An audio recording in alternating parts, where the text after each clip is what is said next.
Alright. What is your favorite traditional Danish meal slash dessert? My favorite Danish meal is frikadellas with boiled potatoes and stewed cabbage. What is something what is something that is traditionally unique about Danish culture and why? Our ability to get together over food and drink to celebrate any occasion, whether it is a holiday or a birthday or any kind of benchmark. Everything happens over food, and we do it for hours on end. So if you go to a lunch on a Saturday or a Sunday for some kind of holiday or occasion, it's 4 or 5 hours. And you start with fish, and then you go for open sandwiches, and then you have cheese, and then you have dessert, and you have all kinds of speeches in between if it's a big, occasion. So it's everything happens over food or with something good to drink. And my favorite Danish dessert is caramel custard. Have you ever seen any Danish traditions that have made its way to the U.S.? And if so, where?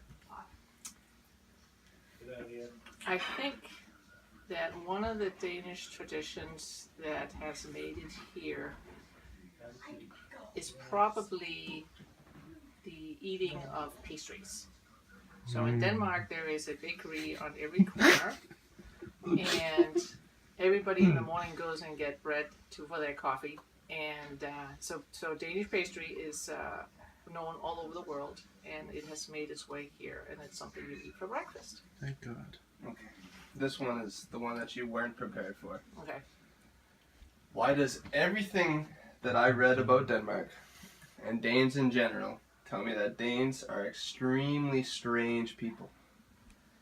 Everything that I read said that Danes are just crazy people. Is that true, or is it just a myth? It probably has something to do with the fact that there are very few restrictions and rules in Denmark. And it's a 1,000-year-old country, and our ancestors are Vikings. And we don't like authority a lot. We don't like to be told what to do.